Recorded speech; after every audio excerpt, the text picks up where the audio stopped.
There's the first slide. This is Tate Britain. It isn't always pink, but when we're celebrating Pride in London, that's the colour it goes, which is a very good thing. I've got a talk of two halves for you, and it's about leadership, and it's also about myself and my own career journey. So the first part of my talk is that none of us, I think, are born leaders. So that's the first theme.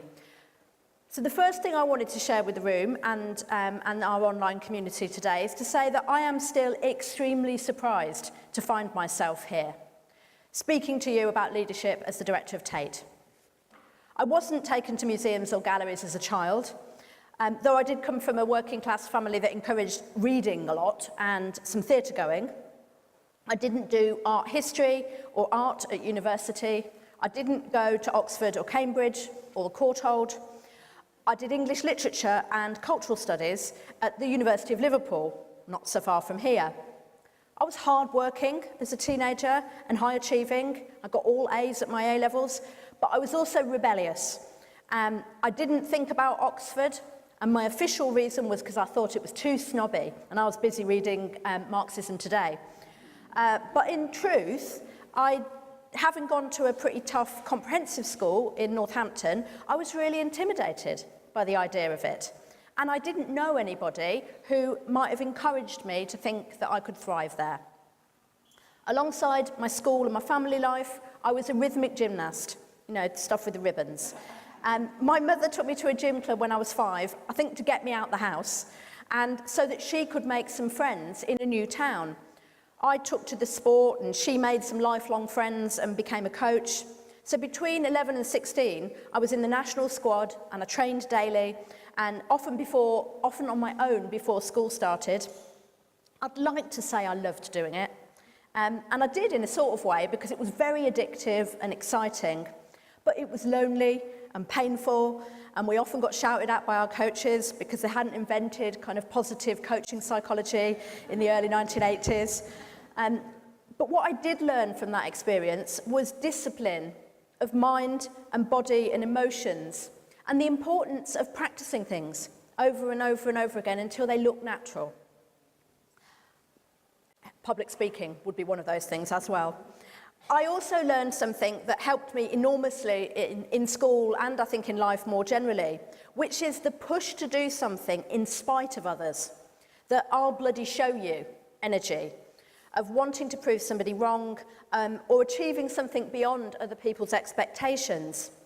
And though I think that can leave us all with some small dark voices about, am I really good enough?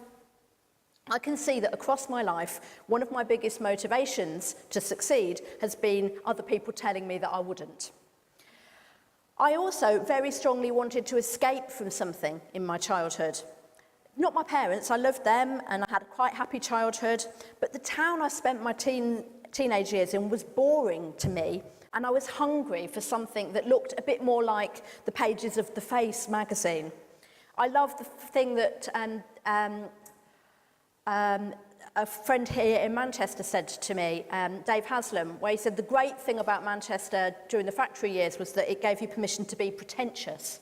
And I definitely wanted to be pretentious when I was a teenager. And in my family and friendship circle, I did find some role models and mentors, the kind that you need, I think, at that age. A really cool aunt and uncle who gave me David Bowie and punk music, a very glamorous pair of sports assistants who had been to university but were also DJs. And music was one of my kind of encouragements of a world that was really exciting but beyond my known territories. I also realised looking back that feeling that I didn't belong wasn't an entirely bad thing. And that feeling persisted for me at university.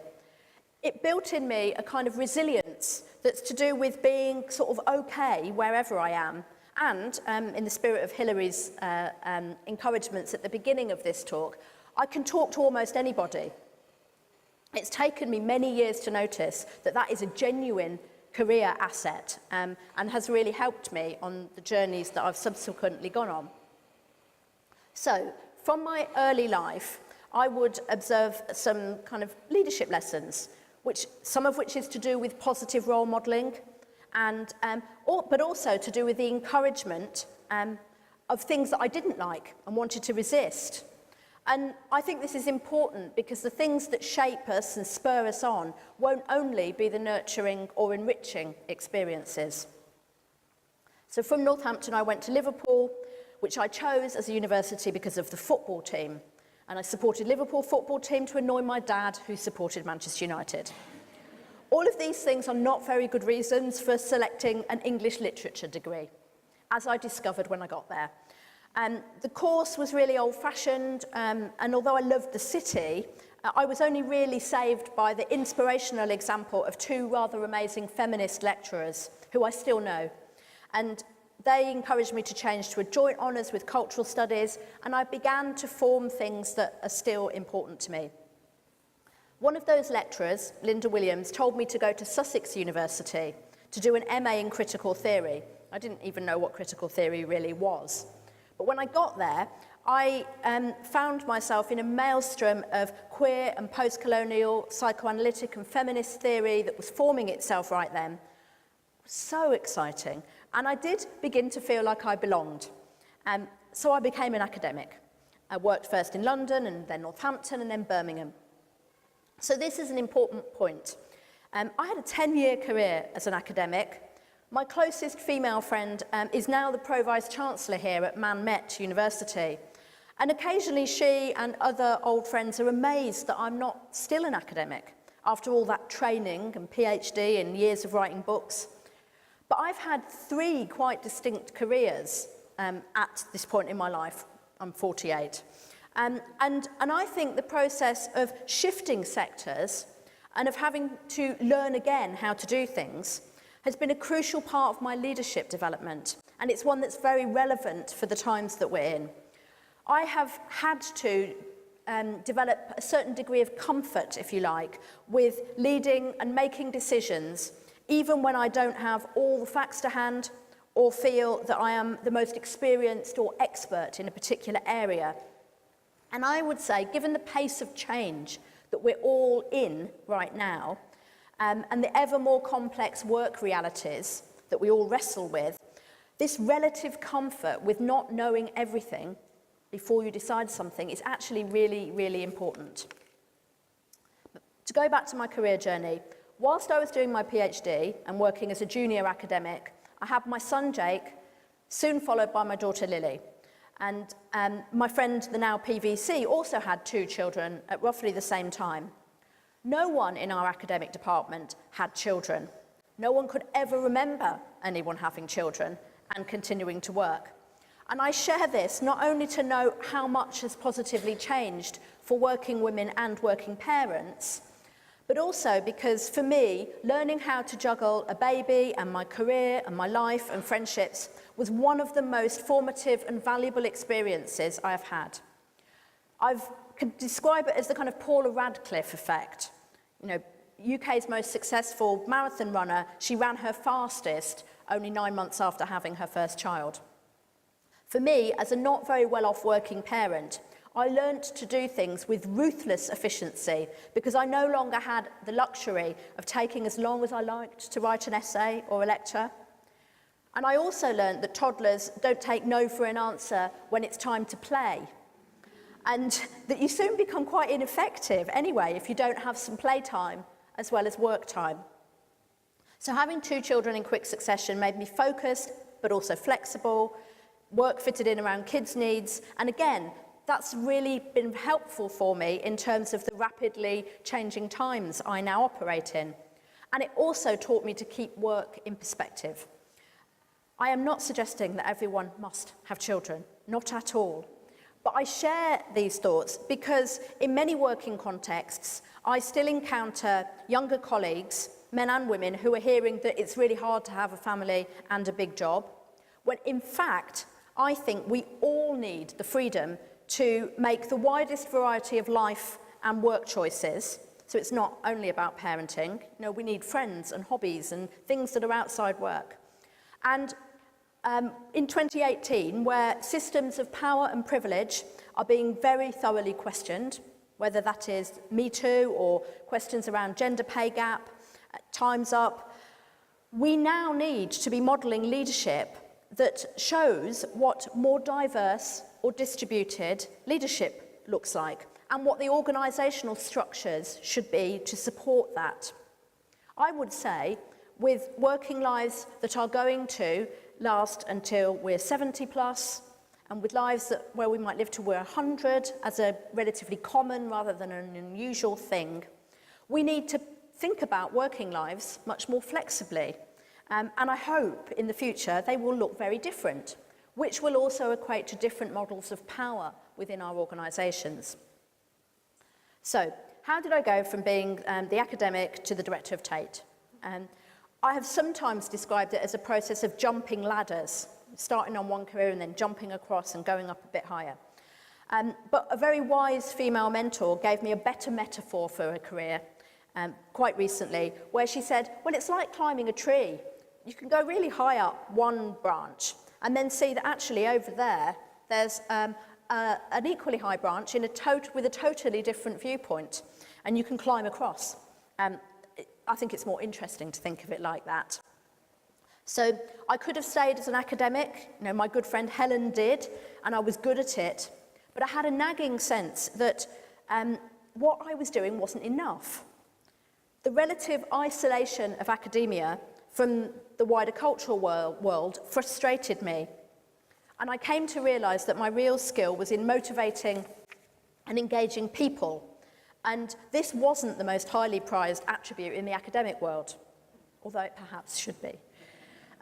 So a good friend sent me a job advert as a director of an action research programme called Creative Partnerships, which was part of post-1997 New Labour social policy. It was tasked with bringing artists into some of the most economically challenged schools in the UK. In my case, I was working in Birmingham where my own kids were going to school, and it was all about what artists can bring to the broadest possible creative education. I'd never worked in the arts, so I applied for this job thinking I was a very unlikely candidate. But on the other hand, my wider family had been very involved in the community arts world in Birmingham, and I knew many of the organisations. But I skipped along to the interview, had the most lovely time talking about what I thought we ought to do, because I didn't think I would get the job. And I was just testing out a new version of myself. I was very surprised when they offered it to me. But I think, again, it's an important leadership point to share, which is not to self-limit. Go for things that you think you won't get, because we're very often our own harshest critics, and you may be really surprised what other people see in you. And it wasn't so surprising, really, given that it was a research programme and I'd been a research academic. It was, however, the hardest, most intensive job I've ever done. It's as hard as taking up the role as director of Tate. Creative Partnerships, each area, and there were 16 across the country, had £2 million a year to spend on artist-led activity, and we needed to demonstrate quickly that these activities made a difference to young people's lives. None of the 16 directors knew what they were doing because it was new. We weren't supposed to know what we were doing. And we had loads of close government scrutiny, and ministers had to be walked around the kind of schools that they rarely ever go to, and I had to talk to them about the value of the arts. All of this has massively helped me when I subsequently moved into a role at Arts Council West Midlands and in the role I'm in now. So I look back and realise that much of the resilience, determination, creativity, persuasion, bloody-mindedness, empathy, passion that are needed for leadership and that I need for my role now were forged then. It was completely terrifying and really exhilarating, and it helped me realise that it mattered to me that the work I do makes a difference in the world, and that's why I wanted to work in the arts. So it is fine and often important, I think, to do things that you don't yet know how to do. And you might learn faster and be more receptive to change and therefore have a bolder vision if you aren't bound by what you're supposed to know. Again, I think that's an advantage in the times that we're now operating in. But there is a related leadership lesson. If you are going to step right outside your comfort zone, you need to put in serious support for yourself. Some of my fellow directors burnt themselves out, couldn't cope with the continual requirement to make decisions without having a whole picture. I was fortunate to have been interviewed for the role by a very experienced arts leader who recognised my energy and the fact that I'd need support. So she acted as a mentor, and she suggested I get a coach. And both of them suggested that I build for myself a group of fellow travellers in the arts, people who I could trust. And in the role I'm in now, I realise I'm having to build that network afresh because I'm in a new city and a new role and context. That phrase that sometimes gets used, oh, it's a steep learning curve, is just a polite euphemism for describing really bloody, scary personal change. And I think when you're going through that, as many of us will and will want to, you need champions and supporters and fellow travellers, in addition to your close personal friends. Otherwise, you won't get through it. So, when the Clore Leadership Programme was announced in 2004, I recognised that was another opportunity to connect to a wider network. After completing an extraordinary year where I built, if you like, a community of peer adventurers, I was headhunted to be director of the Whitworth here in Manchester. I'd never worked in a museum or a gallery before. In getting the job, I also left my first husband, moved cities with my children, put them into new schools, started the job and a new relationship with a man who is now my second husband and was also a Clore Fellow and a fellow museum director. It was really stupid to do all those things at the same time. I would not recommend it to anybody. But it brings me to another observation. I managed because I asked actively for help. And that helped me get through a period of immensely difficult and very emotional change. When I left Birmingham, where I had been, my very good Arts Council boss, Sally Luton, made a lovely speech and said the following. She said, one of the best things about Maria is that although she's annoyingly capable, she's also someone who knows her own weaknesses and is skillful and relaxed about finding people and asking for the help that she needs. I felt quite surprised to hear her say that and really honoured, and I have tried to live by it since. So in my new role at Tate, I'm going through another phase of actively asking friends and fellow travellers for help, because I cannot and should not be able to shoulder the next big leadership challenge all on my own.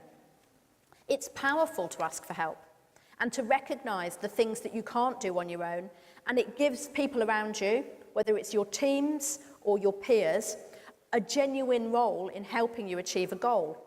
So it builds networks and it builds you as a good leader. So my time here in Manchester, after getting the job at the Whitworth and then 4 years later also taking on Manchester Art Gallery and finally a role as Director of Culture for the city, was an extraordinary 10 years. And it was also a training ground for the role I'm in now. I loved working with artists, and the people skills that I brought to the role meant that I think I have been regarded as someone who loves and champions visual artists and the visual arts more broadly, and is also good at finding the money to allow people to do the extraordinary things they want to do. And I'm someone who is good at arguing for why the arts enrich our lives. I got to take on 3 roles in this wonderful city because the powerful duo of leader, Sir Richard Leese, and Chief Executive, Sir Howard Bernstein, could see I was a passionate advocate for the city and for the role that arts and culture can play for places like Manchester. And they could see that I really do like to cheerlead for things being absolutely the best that they can. And I don't like to take no for an answer about that. I also found, in working with Sir Howard, who taught me an immense amount, was that he wanted people who weren't afraid to persuade him to change his mind. And that can be really tough, but that actually part of being good in your own role is marshalling the evidence so that you can persuade people, however powerful they are, when you need to. I completed a major capital project while I was here, building the new Whitworth and connecting to the park and communities around it. We won REBA Awards, Museum of the Year. With Sir Howard and John at the festival and his colleagues, we secured £78 million to make the art space of the future, the factory. And we negotiated with central government about that. And I learnt a lot about that kind of, the dark arts of that sort of negotiation from Sir Howard, who is a master of that. And through this, what I really learnt is that vision and values must go hand in hand. I have always wanted to run organisations that are fun and exciting to work in, where people matter and are well supported, and where their different skills and contributions are recognised, so that you can ask them to give a lot towards life-changing goals. And I can recognise that one of my leadership skills is the capacity to tell a good story, internally and externally, a story that makes sense for the people who work for me. And I think one of the really great leadership challenges is not dreaming up the vision. Generally, everyone around you has that. It's about gathering it, focusing it and sharing it so it's the heartbeat of an organisation. Because where we want to go has got to be human-sized as well as world-changing. I've also always made a point of trying to be very kind to people. And I believe this is much more powerful than being ruthless. I think ruthless is is kind of very old-fashioned. I don't think being kind is a soft skill. I think it's one of the new characteristics of the leadership that we need now, and I'd like to see it encouraged more across our workplaces, because we live in a super connected world. This conference is an example of that. And so it really helps if people like you and want to talk to you and do new and unusual things. And being nice doesn't mean that you can't be direct and tough and ambitious and high-achieving. Just last week, I met the wonderful new director of the National Gallery of Australia, and he said something that so chimed with me. He said, "I told my chair that of course I'm tough and focused and strategic, but I'm also soft and empathetic. I bruise like a peach," was the phrase he used. He said, "and my organisation needs this too, because we are dealing with people's thoughts and ideas and feelings." So he said to his chair, "Please look after that part of me," which I thought was incredible. And in an increasingly adversarial, judgmental and adversarial world, I think one of the civic roles of the arts is to hold an open space for thinking about how we could imagine the world differently, and we need to create spaces where you can hear disagreement and different points of view, and that really takes empathy. So, having learned all of this in Manchester, or tried to experiment with some of it, it meant that when Sir Nick Sirota stepped down from Tate, I could imagine that I might be able to get that job. But I do want to be really truthful with you. And so this is the time, don't tweet all of this, just be in this moment. The truth is that, of course, there was another part of me that says, I am a comprehensive school educated, non-art history trained, non-curator woman who doesn't look or sound like the next director of the world's most influential art museum. I still worry about that. But I did get the job, and there was an amazing cheer from people that I knew and those that I didn't know, which felt very humbling as well as very cheering. And so the other thing I would say is that however much you achieve, I don't think you ever stop doubting yourself. And I don't think you should. But that shouldn't stop you, because not being daunted by that, being excited by that, is about seizing the possibilities inherent in doing things that you don't yet know how to. And that carries people with you, because then you're part of a collective experiment. So the final bit of my talk is Fast Forward Leadership. Why the title? I've been at Tate for a year, and apart from it being completely amazing to lead such a powerful, creative and intelligent organisation, I also want to deviate from a usual script and say, it's been really hard. So I'm not telling the official story of leadership where all we talk about is how well it's all going. It has gone really well. Tate's had an amazing year, despite some bumpy moments, and we are working towards sharing the extraordinary art and the artists we work with an ever wider audiences. Newer, younger, more inclusive. In London, outside London, across the UK, across the world. I want the 4 Tates to be risk-taking in terms of the art and audiences that they engage, and at a time when I see that the arts being excluded from our schools and under threat in terms of funding, and when our world feels kind of very bifurcated, I think Tate should champion the right to art for everyone. All of that is amazing. I am interested in how we connect to different people, as well as ever more. And I want to ensure that many people, rather than the few, find their Tate and their own sense of ownership and connection to what we do. But my colleague Claire Whitaker from the Arnold Feeney gave me the fast forward metaphor. At a Plus Tate meeting, which is a network UK-wide institutions that work with Tate, she said, these past 12 months, it's as if someone's had their finger on the fast forward button. And I think she's right. It's really exciting. All the challenge around power and authority in our cultural institutions is something I've wished for my whole life. And of course, her metaphor is also gloriously analogue. You know, you have to be my age to remember tape recorders and pressing the fast forward button. Things are speeding up. And I also need to remember how old I am. So, because to lead now means I am leading in a world that I didn't grow up in, really. And so we need expertise across generations, as well as connection with audiences across generations, if we can really understand what the arts is going to mean. So, I really welcome our fast-forward times, but honestly, that has also been immensely difficult for me as the leader of a national and international arts organisation, and it is difficult, I think, for any leader now.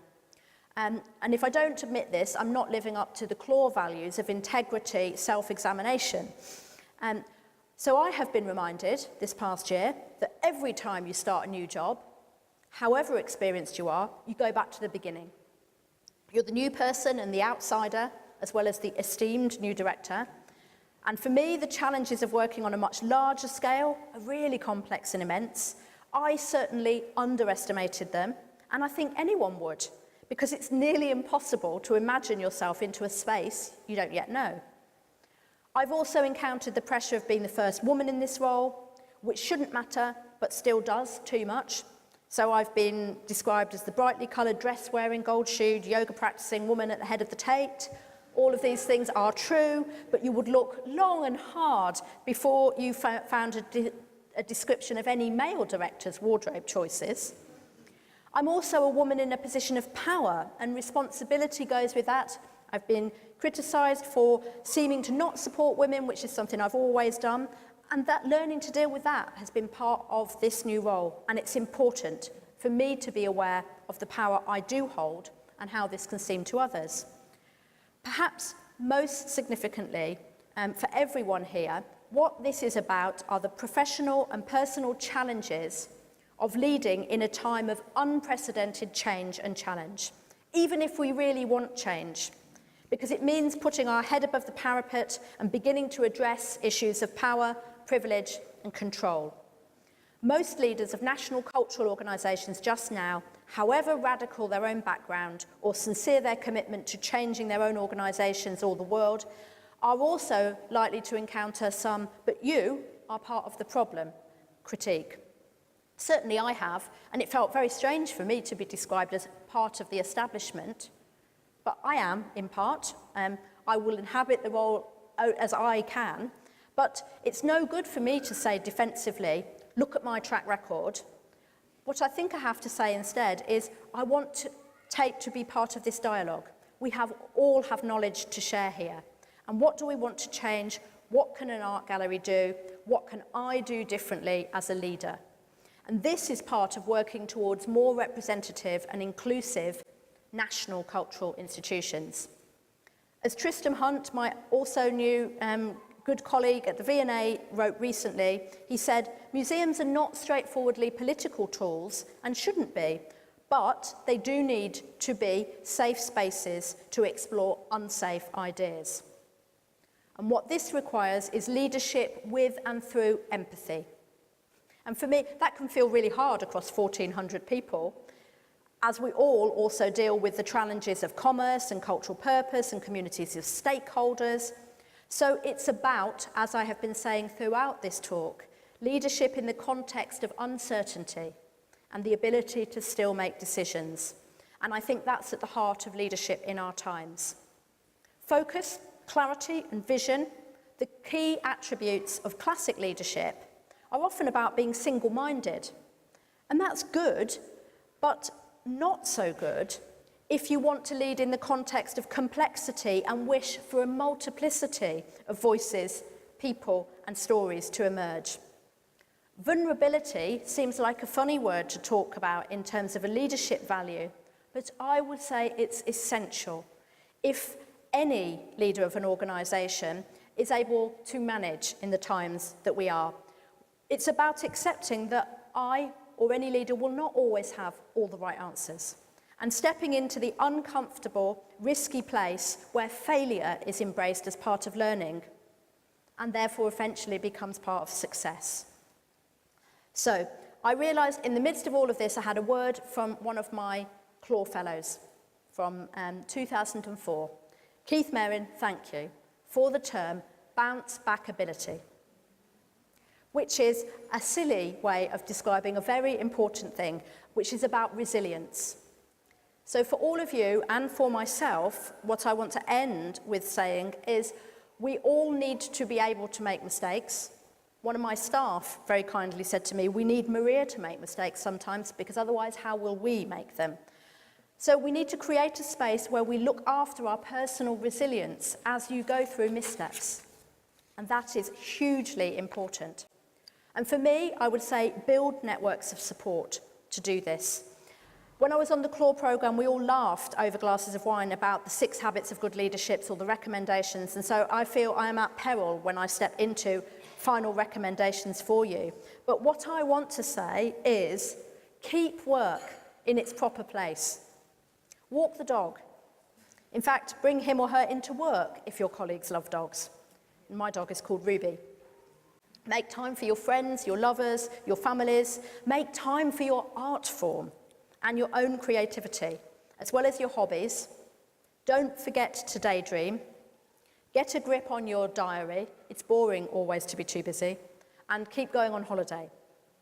Those are my memorable and important leadership lessons because they contribute to my capacity to bounce back when things are hard and also when they're exciting. It's what leaders need if they're to retain their ability to support others. And that is what leadership is about. In the arts, more than anywhere, I would say, we must create a larger space to think and act and dream differently, because this is what underpins the arts that we're all engaged in. Thank you very much, everyone.